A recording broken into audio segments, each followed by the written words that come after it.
আমাদেরকে সাংগঠনিক রাজনীতি শিখাইতে আসছে। সাংগঠনিক রাজনীতি অর্থ ওই মোহাম্মদ আলীর দালালি করা।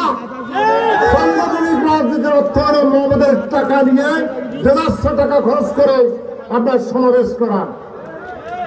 আর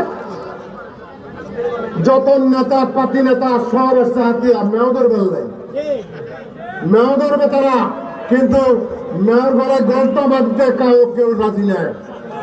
সবাই মেয় ধরবে কি সমস্যা হলো আজিম সাহেব। আজিম সাহেব সমস্যা।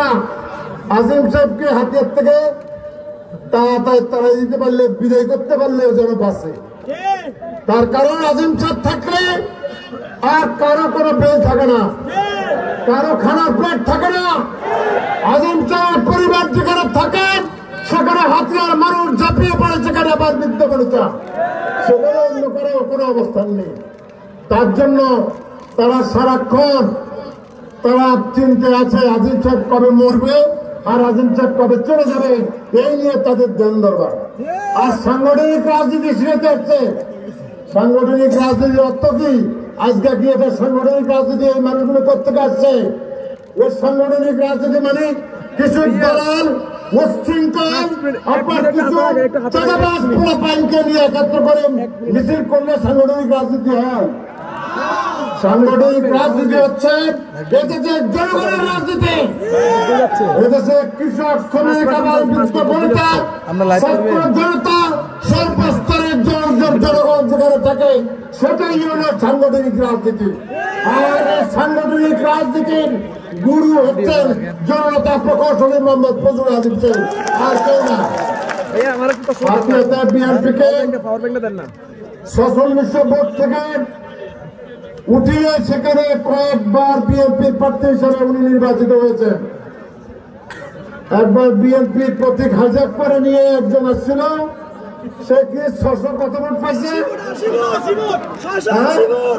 এখন যারা আসছে তারা কি 6000 কত ভোট পাবো? এটা তো পরীক্ষা হয়ে গেছে। আর তোমরা কারা আসতে বেড়াচ্ছ বাহিনীরা? তোমরা কারা এখানে হাজার মানুষের বাদগুলো শ্রেণী করতে আসো? আজকে হাতিয়ার একটা রাস্তা নেই।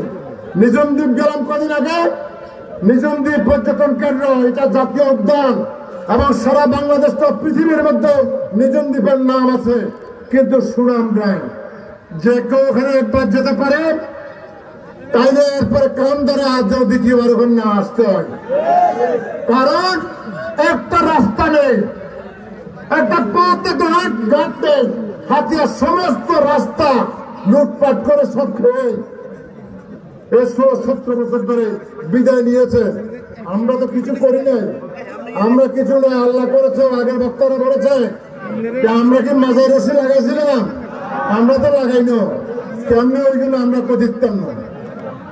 এখন তার এক রাজনীতি আছে একটা, সেটা হল আজিম পরিবার যদি রাজনীতি ছেড়ে দেয়, আজিম সাহেব যদি হাতিয়ার রাজনীতি হাল ছেড়ে দেয়, তাহলে তাদের মাজার রশি খোলা যাবে, না রে মাজার রশি খোলা যাবে না আর কোনদিন।